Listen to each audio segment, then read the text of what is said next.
Folks, Canadian Prepper here. Holy SHTF. I have some information today that is nothing short of revelatory. This is bombshell info with respect to the coming war between China, the United States. It's going to explain the balloons, the UFOs, NORAD, the media circus surrounding the whole thing, combat readiness, DEFCON, the whole 9 yards. You're going to get it all here today in one little bite-sized package.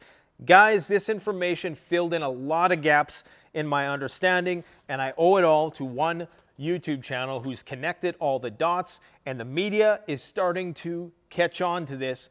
You're going to hear it here first, okay? So this is big. Now, before we do that, we got to do our obligatory round the world daily dose of doom and gloom. What happened on the World War III front today? Well, Putin has deployed 2 supersonic blackjack nuclear bombers near UK. This is just hours after that incursion, slight, not really incursion, I guess it was skirting the Alaskan coastline. 2 Tu-95 nuclear bombers escorted by 30 fighter jets went by Alaska just yesterday, okay? And that, people are saying, well, that was just a routine exercise. A routine, perhaps, but understand that those types of exercises have increased 5-fold since 2015. And remember what I said yesterday, there are no military exercises, only World War III disguises. Anyways, we're not going there again. All you need to know is that 3 warships yesterday were sent out to sea with tactical nuclear missiles from the Russians in the Baltic Sea, the first time this has happened in 30 years. So they're deploying their strategic forces for a reason. We're getting down to crunch time. We are on borrowed time. Sergei Lavrov comes out today. He says Rus-West ties reach a point of no return. The Russians, up until this point, have been, for the most part, even if it was a head fake, they have, at least in an outspoken sort of way, been open to peace talks. Now they're saying point of no return. Lavrov's not the kind of guy to say words that are so absolute. And that's very concerning in light of everything that's going on in Bakhmut. And I'm not going to get into the specifics of the Ukraine conflict and the NATO support. NATO is saying we're going to send weapons. The United States is saying, well, it's not infinite. And, you know, there's a lot of pressure on Zelensky right now not to lose Bakhmut. Anyways, we're not going to go there. All you need to know is that on a strategic level, things are definitely heating up. Many people are concerned right now about the toxic chemical spill in Ohio. Could potentially blow some stuff up the jet stream into the Great Lakes and add more carcinogens to the environment. Guys, the environmental degradation as a result of industrialization is ongoing, and it's part of the reason why cancer rates are so high. And you know, unfortunately, it's a very bad situation. It's disgusting, and let's hope that some change is made in order to prevent it from happening again. Anyways, that's not what I'm going to primarily focus on today. I know people would like me to focus on just that one thing, but we got other things to talk about. So we need to go over to China, in a particular province called Hainan. Okay, now, before we do this, I need to give a shout out to a YouTube channel who I got this information from. It's called Inconvenient Truths by Jennifer Zhang. Now, this is a channel that has a political slant. She's very anti-CCP, very anti-Communist Party of China. For lots of you, you're thinking, oh, that's normal. Well, for our part of the world, that might be normal, but that's actually not normal in China. Anyways, there could be some political motivations behind this, but everything that she's saying in this abridged transcript that I've created of a video that she did, because she's got a very thick accent, and if you're hard of hearing and a little dense like me, it's very hard for you to comprehend and follow. So I've condensed it down into a palatable transcript that I'm going to read for you today, and it's going to connect all the dots with respect to this balloon stuff. Okay, it's going to make it all make sense, I promise you. Now, you can go and check out her video that she released after this one if you want. It's Chinese spy balloons belong to the CCP, but I'm going to try to condense it down for you and give you the abridged version here today. Just before we do that, Moldovan airspace and a good chunk of Romania appears to still be without any flights. There's a few flights that are going into Moldova, but not too many. It's still a very restricted. This airspace, this no-fly zone, it appears continues to increase. I'm actually surprised these flights are coming so close here. Okay, anyways, let's get on with this. So this is CNN reporting this today. They come out with this story. Hainan Island, known as China's Hawaii, the vacation spot, is also a strategic military base. Now, they don't really provide any context for why they're putting out this article today. Okay, this is February 15, 2023. And the reason why I know that what she is saying in this transcript is true, because she makes reference to this very island, but CNN doesn't really make any connection with the balloons in this article in the way that she does. So this tells me that this is likely 100% true. Now, let's get into it. Most people don't realize that the Communist Party of China has a stratospheric force. So we have four forces, I believe: the Air Force and Naval, the Marines, the Land Forces, and the Space Force. That's 5, 8. We don't have a stratospheric force. That's probably included in the Air Force. The Chinese actually have a stratospheric force. Wan Hongbing, former law professor from Peking University, he's a fairly well-known anti-CCP activist. He's on Wikipedia. You can look him up.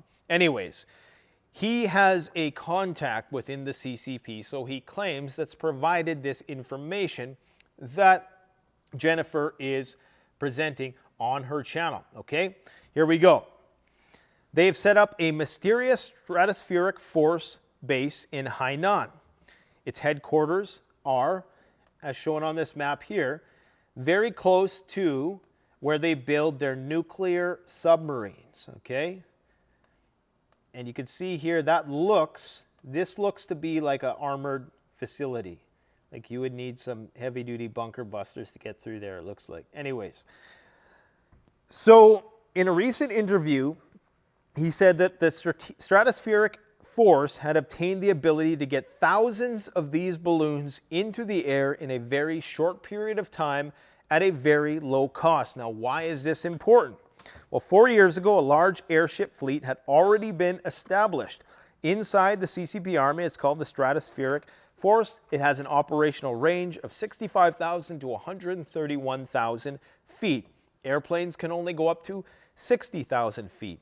The main goals of the Stratosphere fleet are as follows. The airships and balloons can hover in the stratosphere on a long-term basis and monitor all land and sea areas globally when necessary. So this is different than a satellite, guys. Okay, so a satellite goes around the Earth constantly. And some are geolocked. You can get geolocked satellites, but most surveillance satellites aren't geolocked. They're actually moving in space. Okay, so these actually can hover and get high-resolution, real-time information, which is very critical on the shoot-and-scoot battlefield. Okay, and this is attested to by Air Force Lieutenant General Charlie Tuna Moore, who I've read a bit more in a Vice article and Forbes article. There's a lot of articles that are coming out that are corroborating everything I'm about to say. Mission 2 is to carry out regular and special monitoring of key countries, especially those with potential strategic threats like the United States. Why are they monitoring ICBM silos? Well, they're probably trying to look for those signals that we're moving our strategic forces. Mission 3 of this fleet is to ensure full-time, large-scale, and uninterrupted stratosphere airship monitoring in the relevant combat waters in the Taiwan Strait after the CCP wages war against Taiwan. There is no doubt in their mind that that is the end goal, is to wage war with Taiwan, which is just over here. Remember, the likely scenario for Taiwan is that they're going to form an embargo around it. And the idea is if the United States decides to intervene, these stratospheric balloons are going to give them real-time information for targeting their precision-guided missiles. Very, very important. The big thing here is to understand that they have a massive force of stratospheric balloons that they can deploy at any time. And the gist of this is that they're very hard to shoot down. They're very costly to shoot down. It's not so much that they're hard to shoot down. They can be, but it's also that they're very costly. And if it costs you 10 times as much to shoot one of these down, if you're in a long-term tradition or attritional, conventional conflict, then that starts to add up. They can also be used as weapons deployment systems. They can be used to disperse biological agents, and they have thousands of these things. They have a whole section devoted towards this because it's a form of asymmetrical warfare that the United States is simply inept in defending against. And we're going to talk about that more in a minute as well. He further revealed that according to his source, the intrusion of Chinese spy balloons over the Americas was a predetermined operation of the CCP stratospheric troops. Now, CNN comes out today, and they're also, in the same breath, they're saying, well, this might have been just a balloon that blew over on the jet stream, you know, totally innocuous. They're saying that this was totally planned. The target of this operation was to conduct surveillance and monitoring in North America, South America, and the South Pacific. There was a balloon, shout out to my Hawaii bros out there, thanks for the support, guys, that actually landed in Hawaii. I believe it was in June last year. Was it shot down or was it observed? I can't remember, but this has been going on for a long, long time. 4 airships were sent this time, 1 to the U.S., via Canada, as we know, 1 to the South American region, and 2 others flew across the Philippines and Indonesia, then headed for the South Pacific region. This is where it gets interesting. After the one sent to the U.S. was discovered and shot down, the CCP activated the self-destruct device on the 2 airships in the South Pacific to destroy the evidence. Okay? He says, and if you don't think that technology exists, it exists. In fact, this was a theory which was quite mainstream that it was being floated by people in the DoD. Okay? He says that the CCP military now has the ability to make thousands of such airships take off in a very short period of time. If all of them are in the air, the adversary is going to, and I'm paraphrasing here, can use thousands of ground-to-air missiles to shoot them down, like Sidewinders or whatever they used before, but these are very costly systems. Compare that to a balloon like this that might cost $50,000, $100,000. You're talking about a $500,000 Sidewinder, and that was when they made them 10 years ago. How much do they cost to make these things today? Probably a lot more. So the attritional rate, the burn rate, is going to be very, very high for the Allies.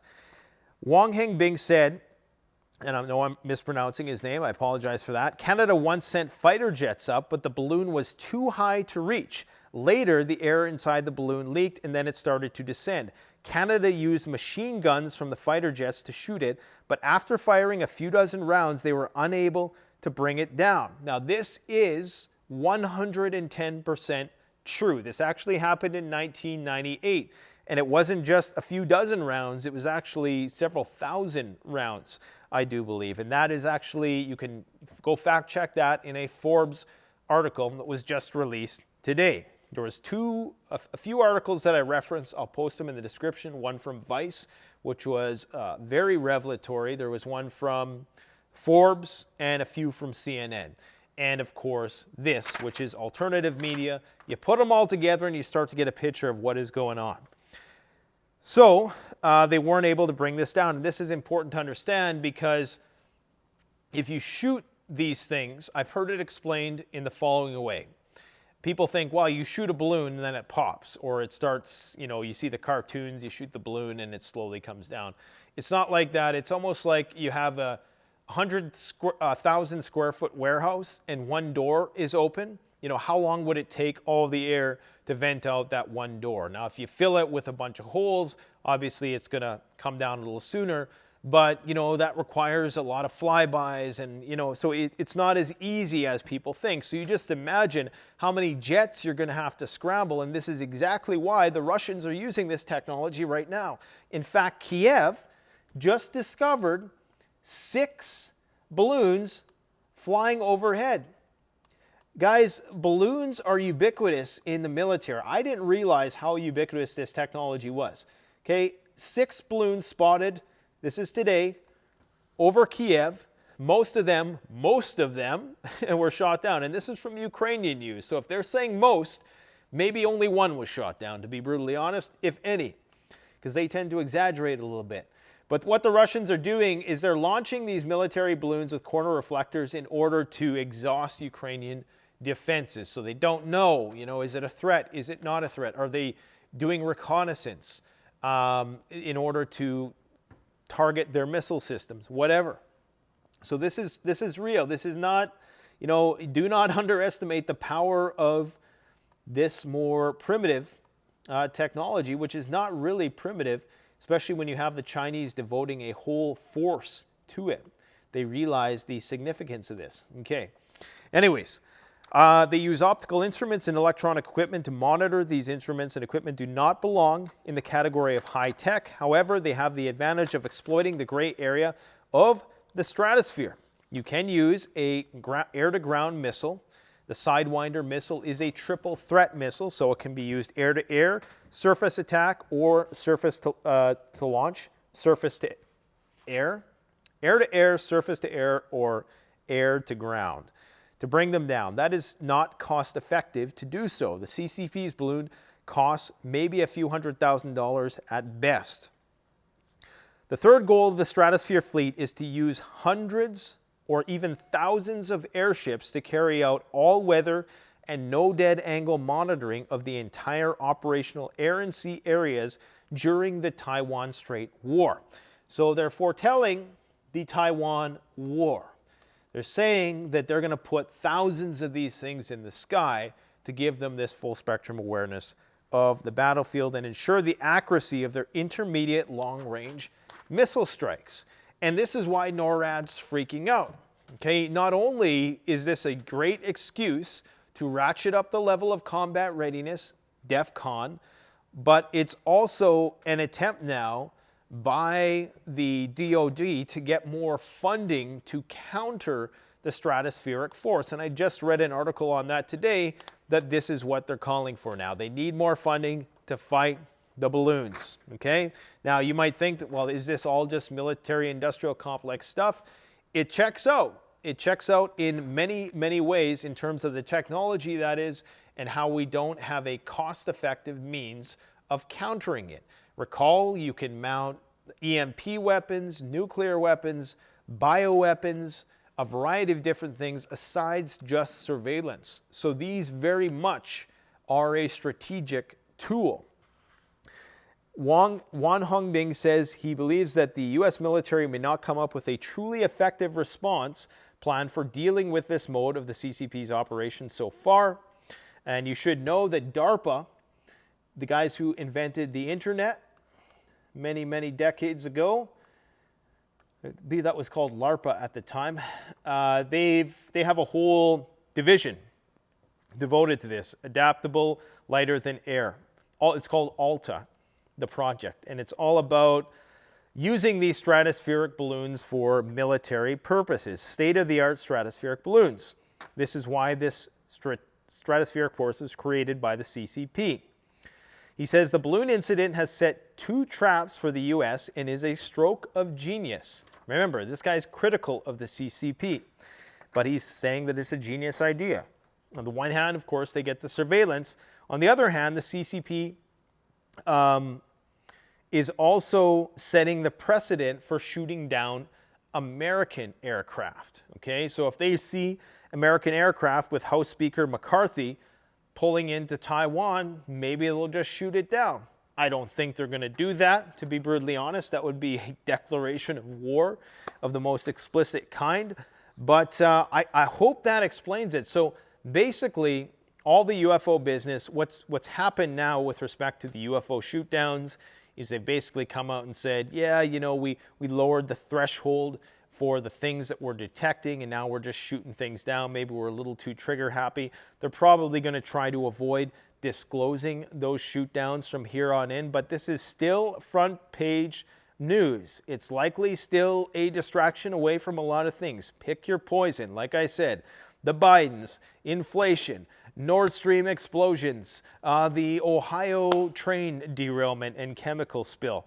It's a distraction away from all of that, but there definitely is a critical strategic importance to this information, okay? And you can go check this article out on Forbes, where it talks about busting that Chinese spy balloon is harder than you think. And then they say, well, that was easy, as they updated it.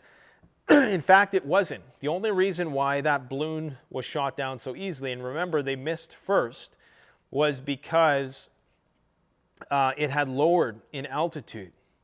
And part of the reason why you can't shoot these things down with missiles, unless you target the actual payload, which is more difficult, right, is you might think, well, I'm just going to shoot a missile through the balloon, but the missile doesn't explode because there's not enough resistance from the cloth. It's like a thin cloth, no thicker than like a parachute or something like that.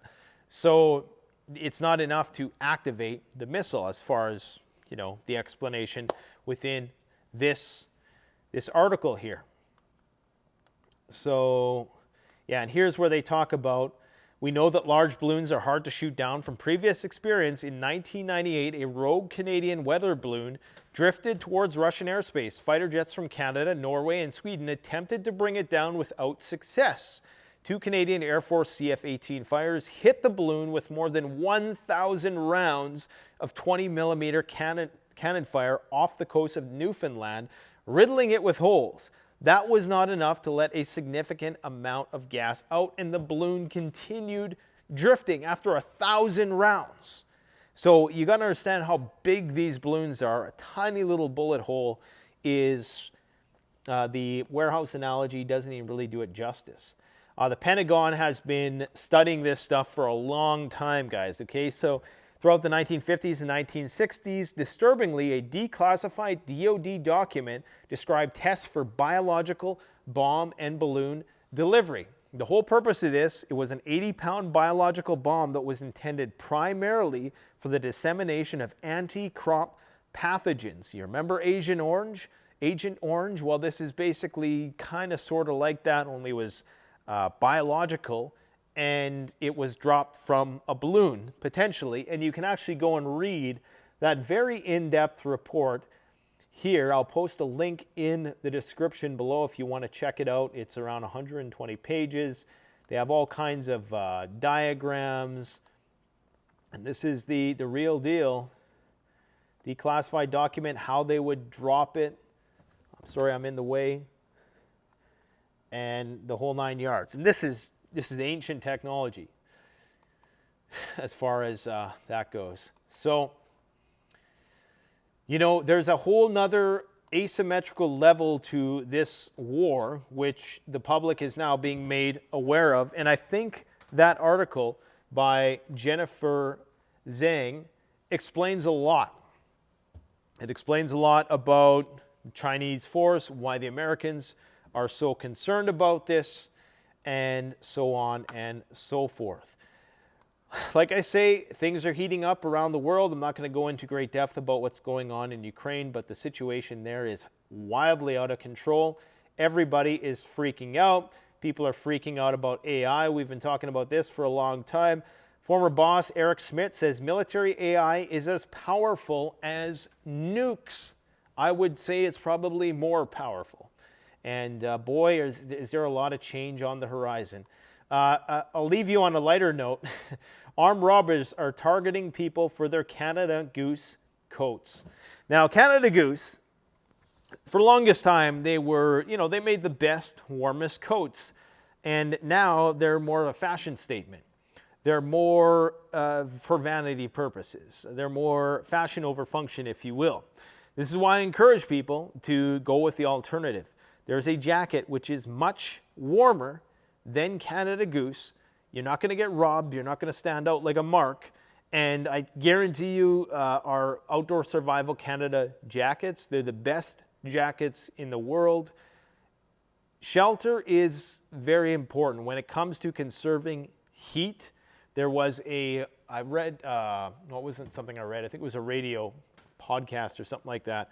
I heard about Sweden and how people there, in order to stay warm, because the prices of natural gas were just through the roof, people would turn down their heats and they'd spend a lot of time in their homes, in their jackets, in order to save money. So Outdoor Survival Canada jackets are a great substitute for Canada Goose, and it's a company that I support, Canadian made, goose down, coyote fur trim, and you know, they're not the greatest company from a PR standpoint. Their marketing is absolutely abysmal, and I've told that to them many times before, that they just don't know how to compete with a company like Canada Goose. But their jackets are warmer, they're around the same price, but you're not going to stand out like a sore thumb. So if you want more information, go check out the link in the description below, guys. But just stay ready. We have a lot of big videos coming your way,